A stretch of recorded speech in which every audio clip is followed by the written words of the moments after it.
There are people who have a unique skill set based on construction background. Some people have that financial background, right? They can Mm. look at the numbers and do this wizardry and project out and, so they've got that. You might have great leadership skills or property management or project management skills.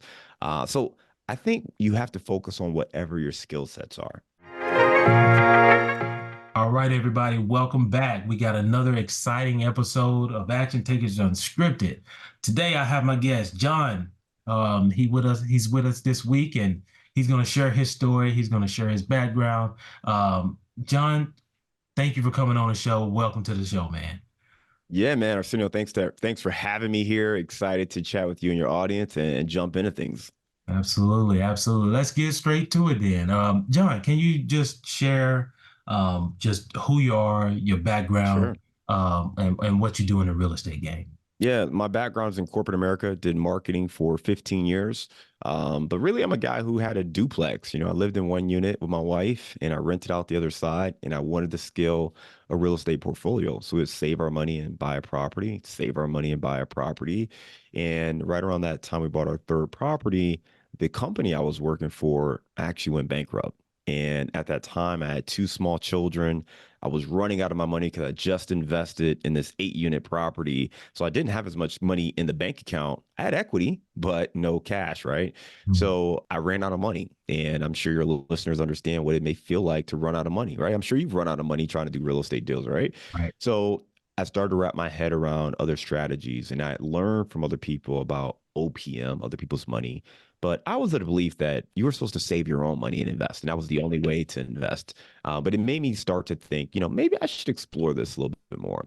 And I'd attended seminars and things like that where they try to teach you how to do this. But to be honest, man, they felt just a little dirty, man, a little grimy. It just didn't Mm. feel right to me. And I ended up meeting someone who became my mentor. Now, I don't even think he coaches people anymore, but now, the last I heard when he was still coaching, you had to pay like, 50K or more to work Mm. with him.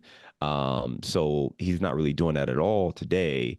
But I met him at a time, when he was kind of on the upswing, and I ended up hiring him and to work with me. And he taught me about syndication. He taught me about, raising capital and working with other investors and how to protect other people's money. And that was my biggest fear, right? Was you don't want to do a deal and lose someone's money. So he helped me do that and helped me learn with that. And I've been fortunate enough to think about the people who attended those kind of seminars and the people who still need that kind of help. And we've been able to help people in the same way. So today we've partnered with other investors to invest in over $100 million worth of apartments. And it really started from the relationships I met from my mentor.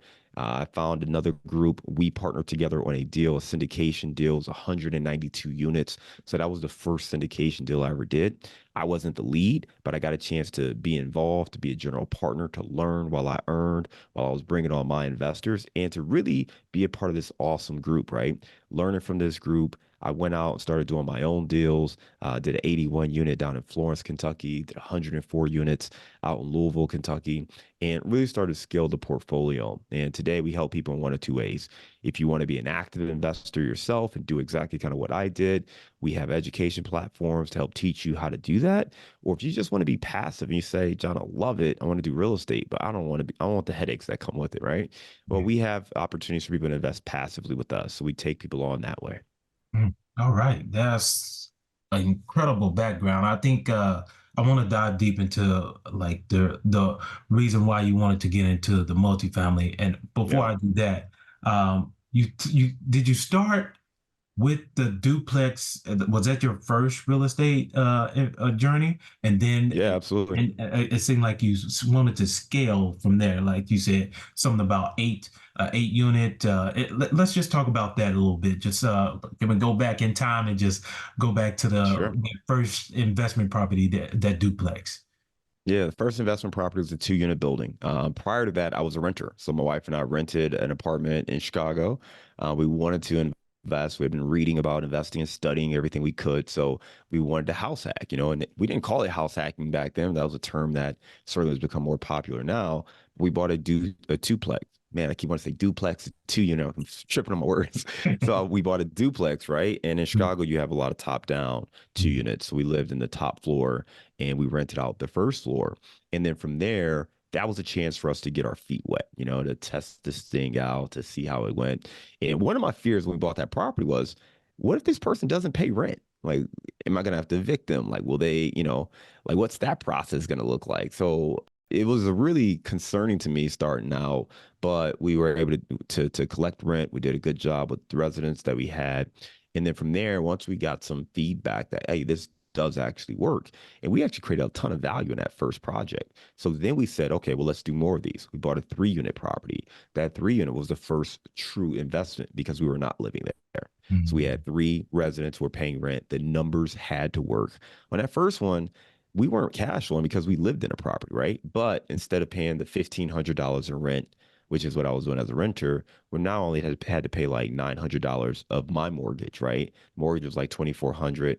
The first floor tenant paid 1,500, so we just had to pay the difference of the 900. Well, this second property was a pure investment. Like all the numbers had to work. There had to be plenty of cash, so it all had to work.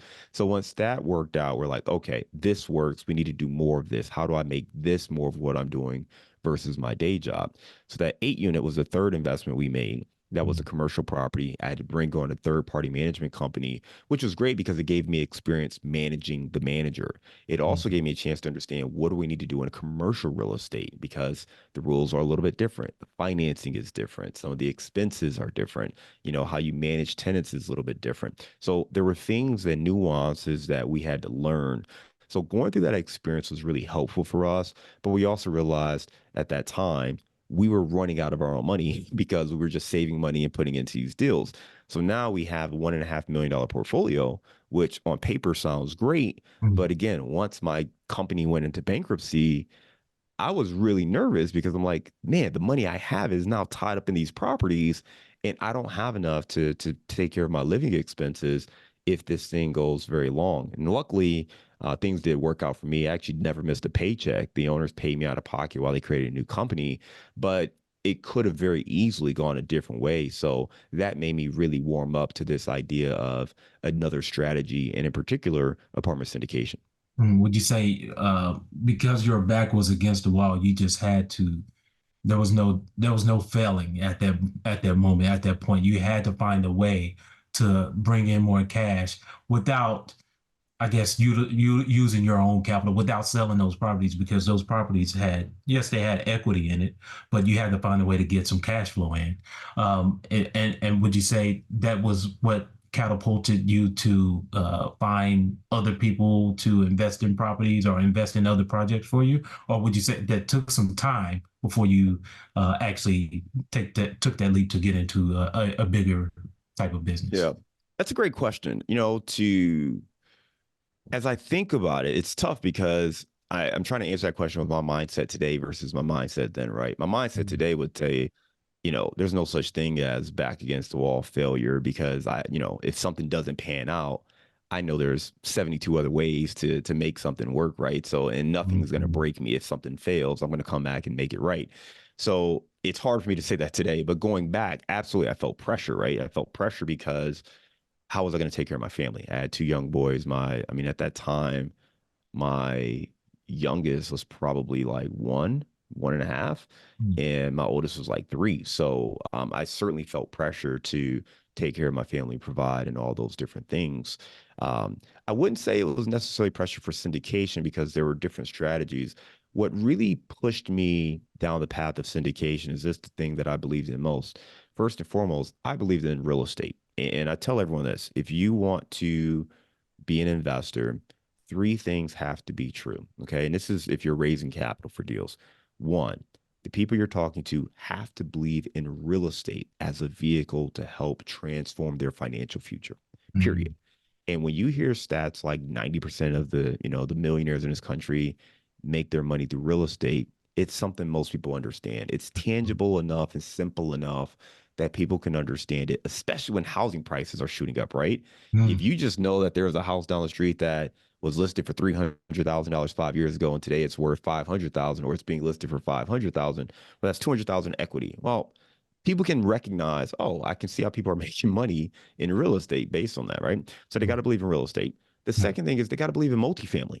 You got to believe in apartments, right? You have to believe in this larger vehicle as a vehicle that can help you change your financial future.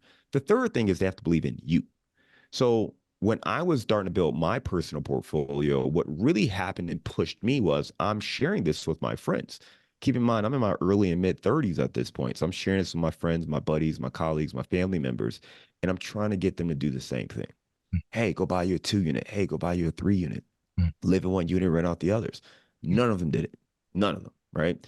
So I'm sharing this, and as we're starting to grow our portfolio and they're seeing the level of commitment we have to this, they start to realize, hey, that sounds great. But John, I'm not interested in attending all those meetups and reading all those books and listening to all those podcasts. Why don't I just invest with you? And that's when a light kind of went off. And I was hesitant at first because I'm like, well, I don't want that responsibility, right? I don't want to lose your money. I Right. know what I'm doing is working, but I don't really know why it's working, right? So that made me hesitate. But once I got into that situation, what it did is it forced me to take action. I had to do something, right, to take care of my family. And this was the thing that I decided to do. But in order to take that action, I also needed to take care of the fear that I had, which was losing other people's money, which is why I hired a mentor to help me learn the things why I was doing, why I was having success with the things I was doing, but also here's the things you need to watch out for as you propel forward. Mhm. I think having a mentor is one, having a mentor and having a mindset is key into getting you to the right place in the real estate. And one, I think the biggest thing is that mental portion, because the fear. I think I talked about this before in a couple of other episodes. Uh, Fear can be a really factor in you not taking action and you not moving forward. It can hinder you in a lot of things in life, not just in real estate, but a lot of things in life. If you allow that fear to just take over, and it'll succumb to you, and it'll actually block you from moving forward to what you want to do in life, like specific goals or whatever the case may be.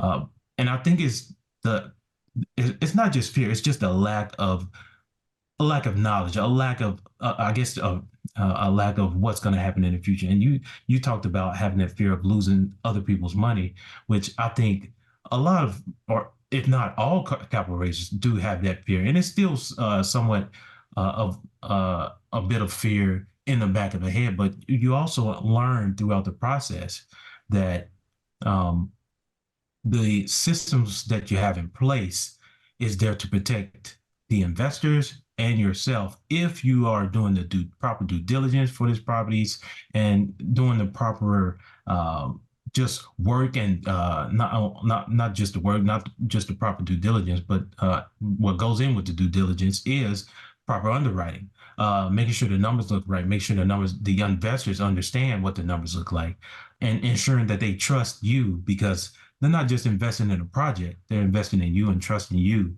to invest Absolutely. in these Yeah. deals. So, again, that mindset, getting over that fear, maybe not getting over that fear, just understanding that fear is there. Yes, it's there, but what are you doing to ensure that this fear doesn't hinder you from going forward? And I think that's what you did. You looked out for, you had that mentor there to help guide you in the right direction.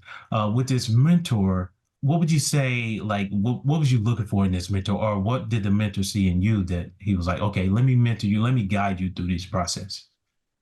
So it's interesting, right? I wasn't actually looking for a mentor when I hired him. It's one of those things where there's a saying that when the student is ready, the teacher will appear. Mm-hmm. And if I could give you a little time frame, right? Like it was, call it the summertime. I attended one of those like 3 day seminars where they try to teach you about investing, right? By day two, it got into a crazy sales fest. I mean, they were telling people, call their credit card companies and increase the limits and ask your grandma to sell a refrigerator and, store the food outside. I was like, wait, what? Yeah. It got crazy, right? I'm like, babe, I don't think this is for us. So we Oh my actually, the God. Yeah. first night we were considering it because it was like, maybe they got the tools and systems that can help. Oh, okay, maybe. Mm. And then by day two, it just went heavy sales pitch. And I'm like, I know day three is going to be don't let them leave here without Mhm. signing up for something. Yeah. So we Okay. actually didn't even go day three. Day three, we went to the library. Now, again, I had small children, so I think we just had our one son at the time. So Mhm. we ended up going to the library, and she and I just sat and we said, you know what, we're going to take these 6 hours or 7 hours, whatever we're going to do at the seminar, and let's just go through the resources we have available to us now. And we can always come back. We really think that's the thing that can help us. Great. But Mhm. we've gotten this far without that help, but we know we're going to need help to get to the next level. Let's see what resources we have. We Mhm. read some books. We literally sat at the library. We had our notebooks. We took out like maybe 10 books. We just had a table and we just worked, and we got on bigger pockets. And my biggest takeaway was, I need to be more active on BP. So that was one thing that I was doing really, really actively at that time. And what that allowed me to do was start to make different connections. So I Mhm. wanted to connect with people in the cities and the markets that I wanted to invest in. I was in Chicago. I was already attending meetups there, but we weren't finding deals that cash flowed in the neighborhoods we liked. And we were really looking at more in Cincinnati. So I started to reach out to people in Cincinnati. That is how I found my mentor. Literally, I asked people, hey, who should I talk to? They tagged him. And I sat down and we had lunch. And he said, hey, and I asked him flat out. He had done a deal. He raised $1 million in cash for his first deal. And I said, man, well, how'd you do that? Or, how'd you go from not having deals like this to doing this? And he was Mhm. like, well, I had a mentor. And I was like, huh, that makes sense. And he's like, and now I mentor other people. And I'm like, huh. So it just kind of really naturally and organically came together. And I think sometimes you have to understand that there are different people who teach how to syndicate. There are a lot of people who do it really, really well, right? But there are also people who are completely out of touch and are teaching the wrong things. There are people who have not done deals in 5 years, 10 years, 15 years, who are teaching people how to do syndications when we know everything has changed, especially since Absolutely. COVID. The lenders have changed. The investor mindset has changed. It's been changed for the last 3 months. So if you're going to work with someone as a mentor, you want people who are actively in the business today. And Mhm. then I think you want to check the vibe. Make sure this is somebody who you feel comfortable with, somebody who cares about you, someone who understands where you're coming from, and someone who's going to help you succeed. And again, that's the thing that people miss sometimes when they're looking for that help is they go just off credentials. Well, I mean, what you did in 1995 really isn't relevant to what the market is in 2024, 2025, and what you're seeing moving forward. Mhm.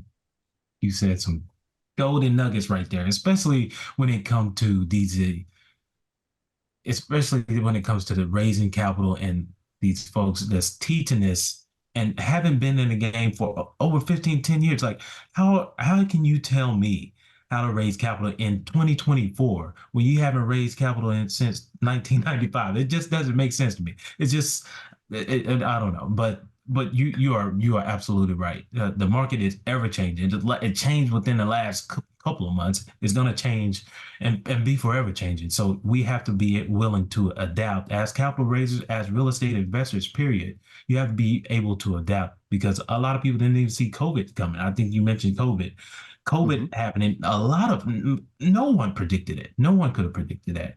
Uh, but you had to be able to adapt to it. A lot of investors did, some investors didn't.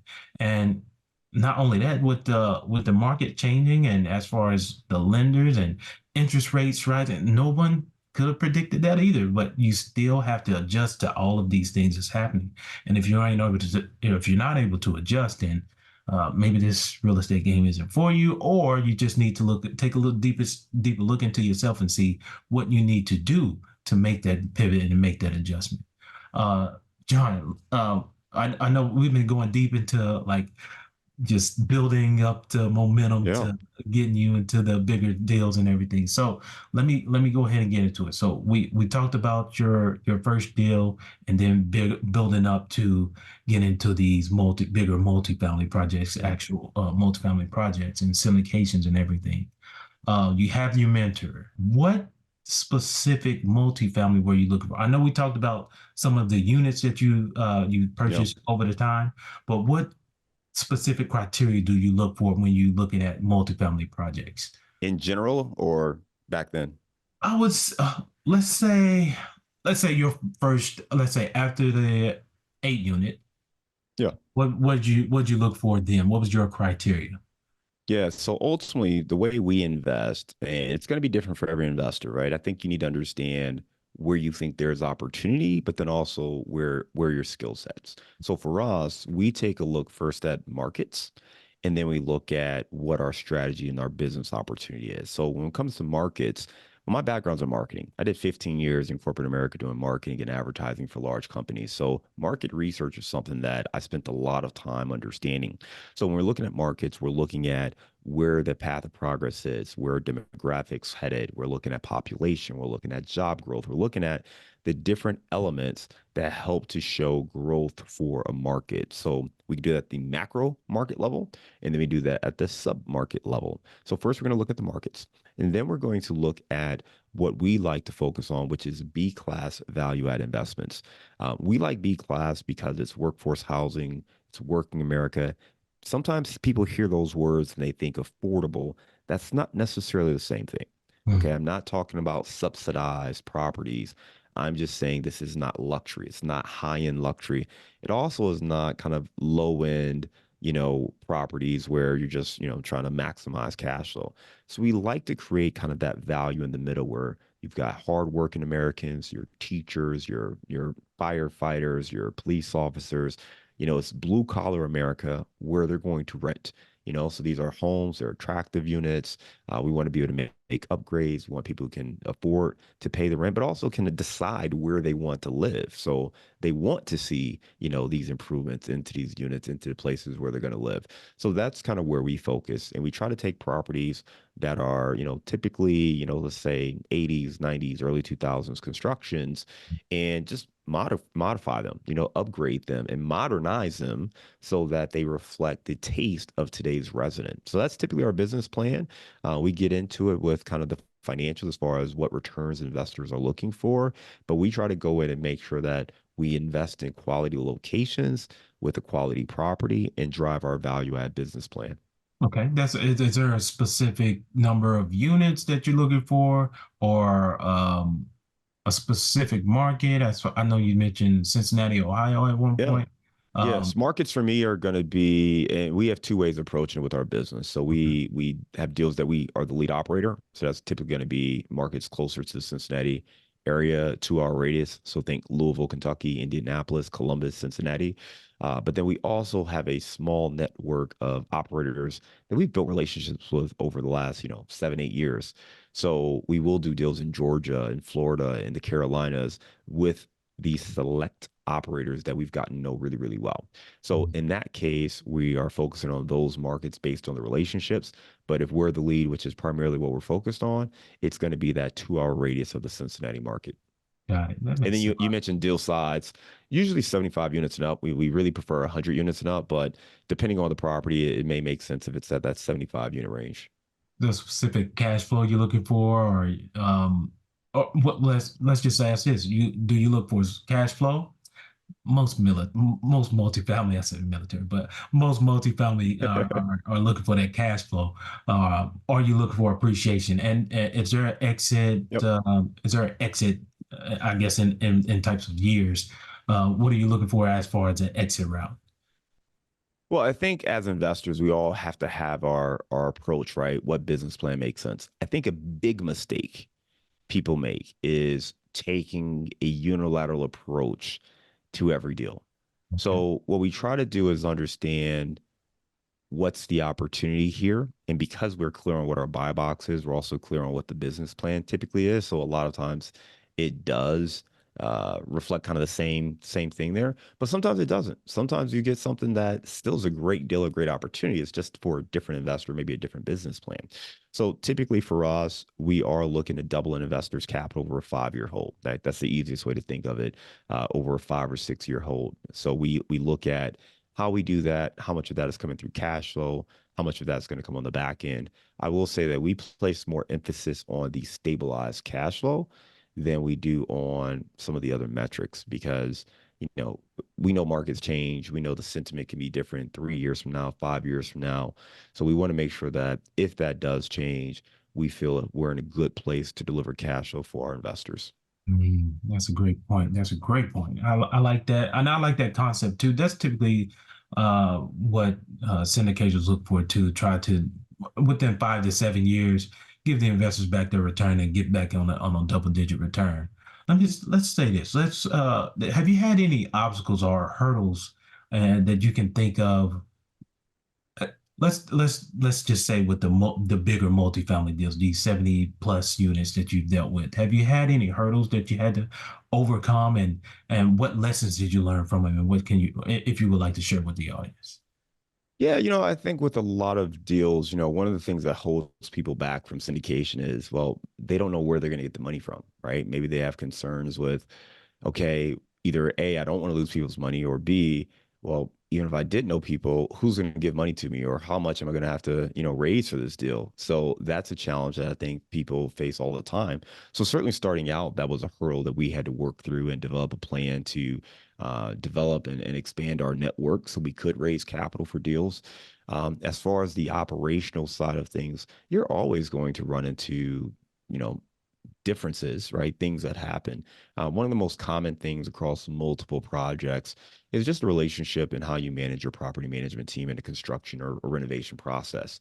So making sure that, you have the right people in place first and foremost, making sure that you all are aware of the business plan, you're managing that business plan, and you're executing, which gets tricky. When I was in corporate America, I oversaw 7 agency partners.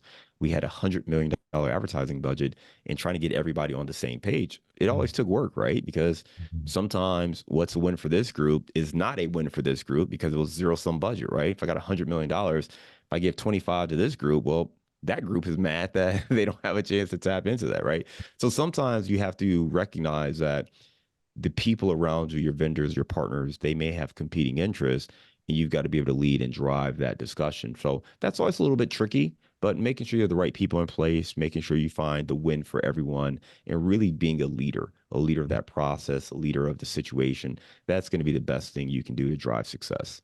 Do you think your skills in the marketing corporate world helped you, I guess, more on the syndication, more on the multifamily side than a lot of other people who haven't really had that corporate experience or had that skill set? Well, from my eyes, I see it did help you as far as like you being the leader that you are now with the company that you have. Uh, just if you could just share like Yeah. and compare, Here's the thing. The Mm-hmm. beautiful thing about real estate investing, particularly syndication, but all real estate investing is whatever your background is, there is a role where those skills are coveted. I mean, you're a military guy, right? So there are Right. things that I know from your military experience that you do better than most other people, that you can bring to the table, and you would run circles around other folks who don't have that rigorous training that you have, the approach you have to looking at information, processing information, teamwork, communication. So we all have those skills. I don't want people to listen to this and say, oh, well, you know, John, of course, he spent all these years in marketing. That's why he could have success. No, I mean, when I first came into the business, I thought I was kind of in a rough position because I didn't understand construction. Mhm. You had guys who could come in and they can look at a project or walk a unit and say, okay, this is going to be about, 12.22 a square foot to do this unit. And I'm like, Mhm. what? Huh? Well, this is going to be $2.32 a square foot for the flooring. And this is, Mhm. whoa, what? They could calculate paint like that. So I thought I was behind the 8 ball, right? So there are people who have a unique skill set based on construction background. Some people have that financial background, right? They can Mhm. look at the numbers and do this wizardry and project out, and so they've got that. You might have great leadership skills or property management or project management skills. So I think you have to focus on whatever your skill sets are, Mhm. bring that to the table, and then let's figure out what role is best suited for you to maximize that skill set. And you may need to work with other people, which goes back to being involved in either a community or mentorship or partnership where you have other people who might be able to supplement the areas where maybe you don't have that skill set. But whatever you bring to the table, I would say amplify that skill set, get in, grow, learn it, and make money together. Yeah, that's what it's all about, like learning what your skill set is, what you bring to the table, and then wherever your shortfalls are, find someone, talk to people. Let's just socialize with people and find out what they can bring to the table. What kind of strengths do they have? Because I can tell you many times, like there are times where I know I'm not strong in every skill that's available out there when it comes to these projects on syndication. So having that guy that's strong at you know underwriting is it's not one of my things, but having that guy Mhm. that can underwrite for me, it just helps tremendously. And that's one of the biggest things in syndication. It's not the biggest thing, but it definitely is one of the biggest things. Knowing the numbers and having a good underwriter on your team is key. So Can I that's give a what quick I know. example of that? Because I think that's key, right? So I've got Mm, one of my clients is a guy named Cole, great guy, young guy, right? So he's in his mid 20s now. When he started working, he was in his early 20s, and he's got a challenge because he's younger. When he's talking to people, his peers don't have money to invest, period. So mm, he's typically talking to older people and trying to get them interested in what he's doing, right, and getting them to believe in him. So we talked about, like, how do you build credibility, right? How does he build his confidence? How does he build his credibility? But then also, how does he leverage his team, the mm, experience that the rest of his team has, so that people are comfortable, given that he is younger. He just did a 9 unit deal, he did a 12 unit deal, raised all the capital, and he's out there crushing it, growing and scaling his portfolio, leveraging some of these insights. So it's not necessarily just about what you have and what you can do. It's about identifying your skill set, identifying your strengths. Let's figure out where we do need to supplement that, but then surround yourself with a team that can help you go out there and execute. And if you can do that, you mm. can absolutely have success. Absolutely, man. That's what it's all about. It's not a one-way street. It's not a one-way pony. It's not just you by yourself. Having that team with you can help you guys excel. And again, you said it. You said it right, man. Love that point. All right, we getting close to the end here. John, you said a lot of it, great things to the audience that they can share, take notes, Yep. and start taking action. But I just want to get to a point where you have any final thoughts that you want to give to the audience that we have already covered, give an overview, or anything that you would like to add. The one thing that is interesting to me is, you hear word like syndication, and, some people hear that and maybe react a little differently. And I think people have a misunderstanding of what syndication is. Syndication is simply the act of working together to invest in real estate, where one group is active and they're going to take the lead. They're going to find the deal. They're going to manage the deal. They're going to raise the capital. They're going to oversee it. And one group is passive. Okay. All they have to do is review the deal, the opportunity, and make a decision to invest. And then from there, it's passive. The hard part for them is selecting who to work with, right? Who to invest with, and understanding how that deal is going to work, what the risks are on the deal, and asking the right questions. But syndication as a whole is a beautiful thing because it gives people the opportunity to invest in real estate who otherwise would likely not do it, or do it in a haphazard way because it's not something they're passionate about. They're not going to take the time to educate themselves. They're not going to invest to listen to, hundreds of hours of podcasts, to attend a bunch of meetups, to read a bunch of books. And they're probably going to make mistakes. And then what's going to happen?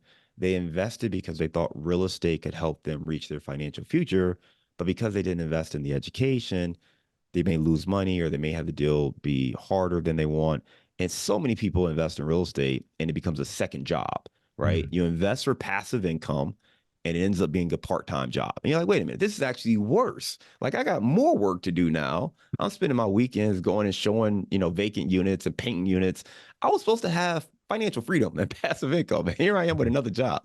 mm. So I just want people to understand that syndication can be a beautiful thing if done right. The key is obviously to make sure you're working with the right people, find the right team, and that's going to make your life so much easier. So much easier. Yeah, you gotta make sure you know the team, know at least having a track record. Even if you have an investor that you're speaking to who is new to the game, just make sure the other folks on the team who are seasoned investors that have skin in the game, that have done deals and went through the failures and went through the processes, at least at least a few years in. I'll say 10 plus years, they know kind of what the ins and outs of Yeah. real estate is. So or multifamily in general, especially when it comes to syndication. So, yes, knowing the team, knowing how they operate, uh, doing due diligence on yourself, doing the due diligence on the team is really, really key. And you said a great thing there, John. Um, so John, I know we're getting close to the end again, but I just want the audience members to connect with you. How can they connect with you or your business? Yeah, so we have a couple things. One of the easiest is we have a sample deal project on our website. This is not a real deal. It's just literally an example to show you kind of how some of this comes together. But if you want to check that out, you can go to casmoncapital.com/sample deal. I'm also open for a quick 10-minute phone call. So if you just want to learn more about, investing and maybe how we can help you, if you got some great value from this conversation, I'll just send you a link to my calendar and you can post that in your show notes. But they can set up a quick 5-10 minute call with me just to learn a little bit more.